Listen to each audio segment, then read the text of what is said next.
Go back the remainder and now recognize Mr. Baird for 5 minutes.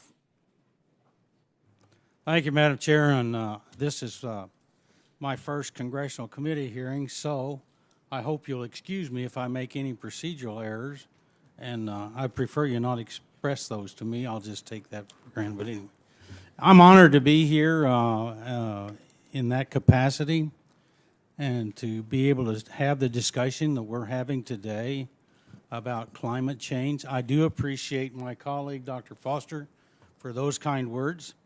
But as a farmer and an animal scientist, I know the importance of leaving the land healthier than what we found it for our next generation. I've got grandchildren, and I think it's important to those children and grandchildren. And so the health of the land has always been a concern for agriculture people, and that is important to our ability to feed ourselves. But in that vein, I'm also recognize that the natural evolution process over time, the tremendous ability of mammalian tissue or mammals and plant tissue to adapt to their environment. I don't see much discussion about that in some of the presentations, but I do find your presentations extremely interesting and very insightful. I would like to just point out a couple of things. Dr. Eby, not picking on you in any particular reason, but for example, we mentioned 729 children died from heat stroke from 1990 to 2014. So I guess my question there is that because the automobiles were better, they had, or the children are less exposed to their environment than we have in previous centuries and so on? So I think we need to take those kind of factors in when we make those predictions about the impact of the climate on some of the issues we're concerned about. For example, the elderly, are we older as a generation, so are we becoming more susceptible as we age? And so compared to 50 years ago, we're living a lot longer. And so those are just things that if you want to respond to that, you're welcome to. It was really more of a comment than anything, but I'll give you that option. Well, thank you, and thank you for those comments. And I do have a couple of short responses. On the evolution, the climate now is changing faster than it's been in 10,000 years. And so it is a challenge for many of our plants and other species to try and evolve fast enough in the face of this rapid rate of change. In terms of the children dying in cars, the data were only collected over a certain period, so we don't have data from before then.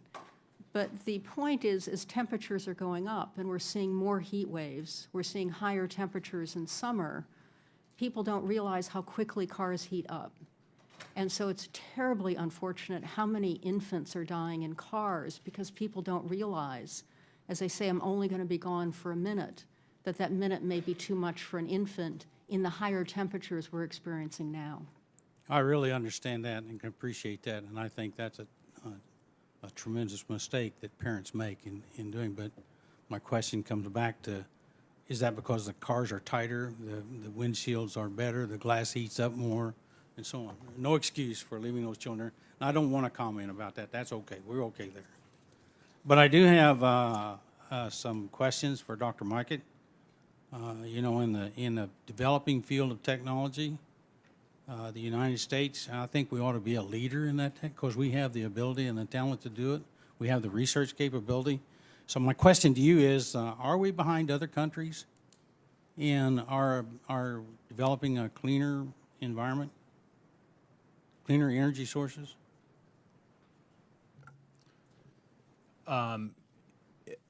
It's a tough question to answer. I think the answer probably varies on exactly where you answer. I think in bulk, no.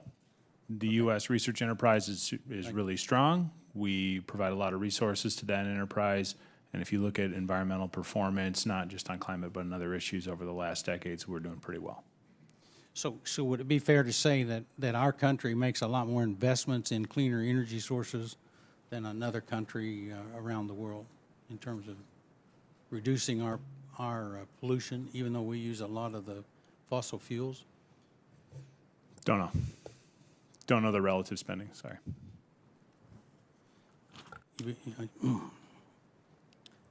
Okay, then how about, agriculture is extremely important, as I expressed. It's extremely important to my district. And so we have Purdue University in the area, and Dr. Dukes has also provided some assessment of what the climate change has on agriculture, but it can impact growing seasons, plant growth, animals, and some of the things that's already been successes. But so, what do you think? What do you think we ought to be doing right now to correct these areas? What are some of the things you think we might be able to do relatively rapidly? On farming And specifically? the gentleman's time has expired. All these.